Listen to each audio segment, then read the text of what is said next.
Life is not easy. It is not. Don't try to make it that way. Life's not fair. It never was. It isn't now, and it won't ever be. Do not fall into the trap, the entitlement trap, of feeling like you're a victim. You are not. Get over it. Get on with it. Those things are more rewarding when you break a sweat to get them. We overanalyze because we're unsure. Time costs lives. Growth only comes through pain. No pain, no gain. It's the same in life. Tough love gets the job done. Now, why do you pursue things that scare you? Why seek the role that's hard? Because it costs me something. Because it costs. It comes with a price. It's not really a risk unless you lose the fight. But when you do, you get stronger. You get more aware. You get more respectful of yourself and that which you fear. It's all in the mind. Excuses sound best to the people that's making them up. You got every excuse in the world because you have convinced yourself that everything is wrong, everything is negative, and nothing will change. And guess what? It won't change. Change your mind, and it will change your life. It's bloody hard to be a high-performance person. Being a high-performance person is a full-time job. I'm like this 24/7, 365, and I've been like this for the better part of 50 years. I'm always like this. I'm always pushing the edge of the envelope. Within every uncertainty, there is hidden possibility. So I don't dread any challenge that lies ahead because I remember all the victories behind. And my confidence is not in my circumstance. The Spirit of God is my supply. I'm steady under pressure and I'm ready for whatever, because whatever comes my way today, the outcome is I overcome. Most people procrastinate because they're unsure, so just do it. Efficiency, accountability. If you want $1 million, you'll make $1 million. Service and the significance that you bring to your service is that which is lasting. Here's the key. Learn from every mistake. The real truth is that service and significance equals success.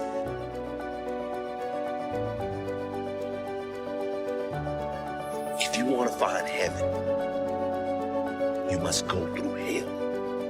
If you want to find growth, you must first go through resistance. Go through pain. You have to go through hell to get the results.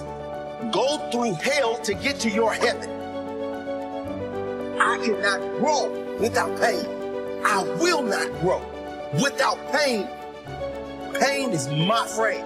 Pain is my gift from the gods of growth. Pain is my employee. I order him to give me more. He isn't working hard enough. He must give me more in order for me to grow. See, sometimes we think the pain is what controls us. It's actually our subconscious mind. That if we ever tap into that, that's what dictates most of our lives. Because see, pain is tricky. Because if you don't control pain, it'll control you. Think about what we do the moment we feel that, right? It's back to the two sides of fate, the two sides of pain. See, at that point, I feel like a victim. When you fall down, what makes your mentality change? If there's a great situation or there's a bad situation, how do you dictate that based on the level of pain? Because I think that's where we're getting in trouble at. And so when I started cycling, when I started going to see these doctors, I realized that I turned my greatest pain into my greatest achievement. Well, sometimes your greatest pain, it ain't even about you. It's about a greater purpose. I believe it. Once you become obsessed with something, obsessed, it's okay to be unbalanced for a while. It's okay. Don't be all this stuff people say, you gotta be balanced. Then you get balanced once you become great. And then you help other people become better from you being the best in the world. I'm trying to be the best I can to give you the best that I am. And it takes being fucking obsessed to where people think you're crazy. Become obsessed with being great. It changes everything. That as you go through the challenges of life and you look at it and embrace whatever comes to you, don't run from it. Step toward it. Don't try and duck it like most people do. See, most people want it easy. See, easy come, easy what? Easy go. How you gonna show power if you're not up under attack? How you gonna show resistance if something's not trying to pull you over? Resist, resist. Stop being neutral and stop being indifferent. Resist. Take a stand and resist.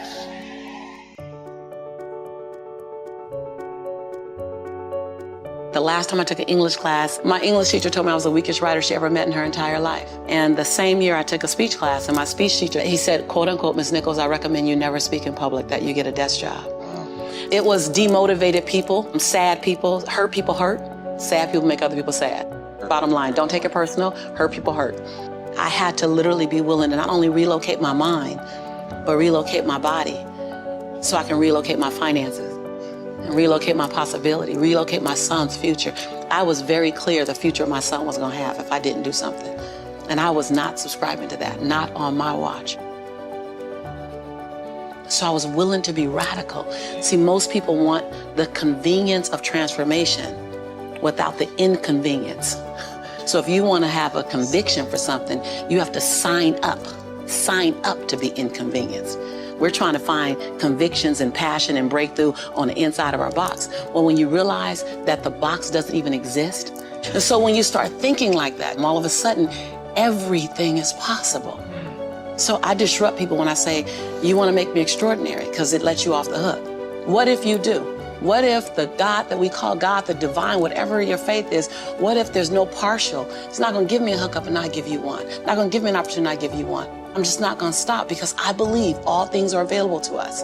I'm just willing to go after them. Are you willing? And then that is so disruptive because then you got to make a decision. Because it's easier to live inside the parameters of, well, as a black woman, well, as born and raised in South Central, well, I'm dyslexic. I wrote 7 books, I'm dyslexic. I'm not perfect. What I do really well is I manage my imperfection well. And so we're all waiting for perfect. It's an illusion that will never come to you, and it's an excuse to never show up and play.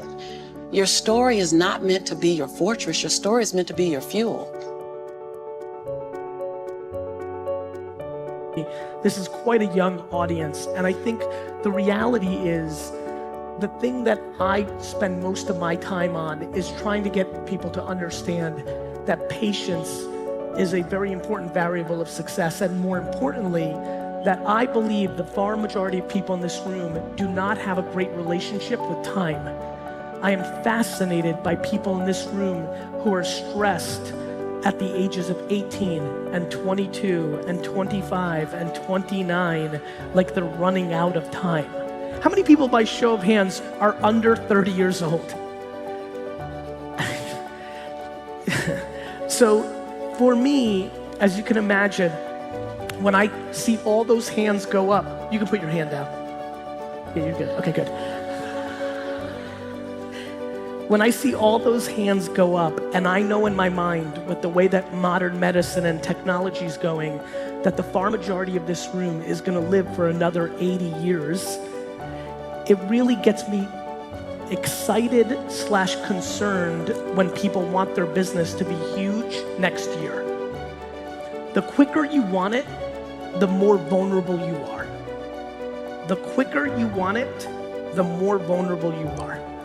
And what has been very fascinating for me is, even though on YouTube and Instagram and maybe some of the places you guys see me, maybe my energy is high, maybe my style of communication is fast, but my business actions are extremely slow.